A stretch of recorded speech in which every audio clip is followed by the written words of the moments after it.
Okay, so that provides a visual barrier for the animals that are coming in and out of the receiving area.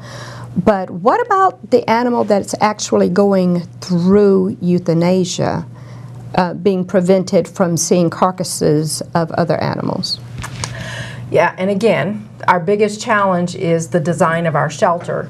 And just as a side note, the county did a feasibility study in 2004 and then again in 2008 to try to determine what the shelter needs were. What a county the size and with the population that Harris County has, what would they need in the way of an animal shelter? So we've actually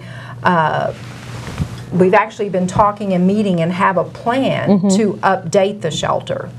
But having said that, because now we only have the one euthanasia room, we took and we separated it into essentially two sections. Okay. Where we have the front section. After you walk in the door, the front section is where the table is where euthanasia is performed.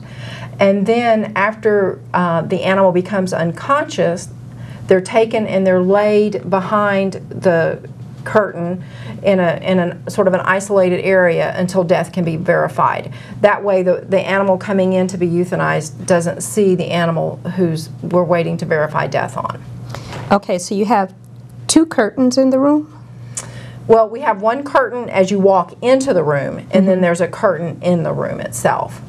Okay, so if I'm understanding this correctly, there's a curtain that blocks the door, and then there's another curtain that cuts the room in half? Okay, so this prevents animals that are in the receiving area from looking in, and then the animal who is being euthanized, it prevents them from seeing the animals that have been euthanized. Is that correct? That's correct. And maybe, again, if you're standing in the door, if you're standing right on the outside of the door of the euthanasia room, you see a curtain and you see a door. Okay? So when you open that door, you see a stainless steel table, and behind that stainless steel table is another curtain. That's dividing the room. So the stainless steel table is where the animal is placed to be euthanized, and then again when it becomes unconscious, then it's taken around the back side of that curtain, and that's where it's laid until death can be verified. Okay. So does that help? Yes, that helps a lot. I'm very visual, so unless I can see it in my mind, I don't understand it. It is confusing, and it's confusing, but again, just as some history, the shelter opened in 1986, and at that time, the accepted way to do euthanasia was a carbon monoxide chamber, and so the euthanasia room was designed to accommodate that carbon monoxide chamber. Shortly after I came, I didn't like that method, and so we actually had the chamber taken out, and we've struggled with the design of that room and trying to comply with these new laws. You have to keep in mind that these laws weren't in place in 1986 when the shelter opened, and so we've asked for a shelter expansion, and the county's actually purchased land behind us for the shelter expansion. We recognize that we have this facility challenge. So because you understood that you had a facility challenge with respect to providing various services, you had actually already asked for an update to the shelter? Yeah, what happened was in 2004, Commissioner's Court commissioned an architect to come out and meet with me to look at the animal numbers that we were dealing with at that time, and then to make human population projections, because we know as our human population increases, certainly our pet population increases. And so to do a feasibility study in 2004, and we did that.